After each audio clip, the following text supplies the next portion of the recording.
आज आपण अशा एका विषयावर बोलणार आहोत जो आपल्या देशाच्या विविधतेत एकता या भिद्र वाक्याला प्रश्न विचारतोय।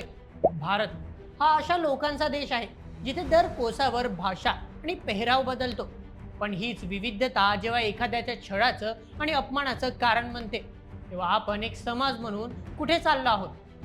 आजचा आमचा विशेष रिपोर्ट आहे ईशान्य भारतातील म्हणजेच नॉर्थ ईस्ट इंडियामधील अशा नागरिकांबद्दल जे आज आपल्याच देशात परके ठरवले जात आहेत। त्यांच्या चेहऱ्यावरून होणारा भेदभाव आणि त्यांच्या धर्मावरून लादलं गेलेलं घुसखोरे लेबल नक्की काय आहे हे संपूर्ण प्रकरण मला सविस्तर जाणूया आजच्या व्हिडिओमध्ये। ईशान्य भारताला आपण देशाचा अविभाज्य भाग मानतो। तिथली संस्कृती आणि तिथले लोक देशाची शान आहेत। याच भागातून जेव्हा एखादा मुस्लिम तरुण देशाच्या इतर मोठ्या शहरात येतो तेव्हा त्याला एका विचित्र दुहेरी संकटाचा सामना करावा लागतो। पहिली अडचण येते ती त्यांच्या वांशिक ओळखीमुळे। त्यांच्या शारीरिक वैशिष्ट्यांमुळे त्यांना अनेकदा चीनी किंवा बाहेरचे म्हणून हिणवलं जातं। आणि दुसरी अडचण म्हणजे त्यांची धार्मिक ओळख। जेव्हा ती आपली ओळख मुस्लिम म्हणून सांगतात तेव्हा लगेचच त्यांच्याकडे संशयाने पाहिलं जातं। त्यांना भारतीय मानण्याऐवजी बांगलादेशी किंवा बेकायदेशीर स्थलांतरित असं संबोधलं जातं।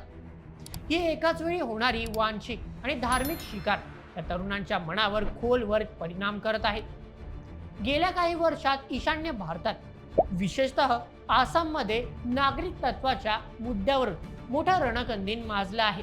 तिथल्या स्थानिक मुसलमानांना जे पिढ्यानपिढ्या तिथेच राहतात, ज्यांची भाषा आणि संस्कृती तिथलीच आहे, त्यांना वारंवार स्वतःचं भारतीयत्व सिद्ध करावं लागत आहे। राजकीय फायद्यासाठी अनेकदा लोकसंख्या बदल किंवा घुसखोरी या शब्दांचा वापर केला जातो। याचा सर्वात मोठा फटका तिथल्या सामान्य कष्टकरी वर्गाला बसतोय। नागरिक तत्वाच्या कागदपत्रांच्या जंजाळात अडकलेल्या या लोकांना दररोज परक ठरवण्याचे प्रयत्न सोशल मीडिया आणि स्थानिक स्तरावर होताना दिसत आहेत। यामुळे समाजात एक प्रकारची अविश्वासाची भिंत उभी राहिली आहे। या भेदभावाचा परिणाम केवळ मानसिक नाही तर तो आर्थिक आणि सामाजिक सुद्धा आहे।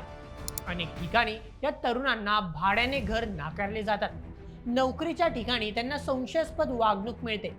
ईशान्यातील एखादा खेळाडू जेव्हा देशासाठी पदक जिंकतो तेव्हा आपण आनंदाने उड्या मारतो, पण त्याच भागातील सामान्य माणसाला मात्र आपण सन्मानाने स्वीकारायला तयार नाही।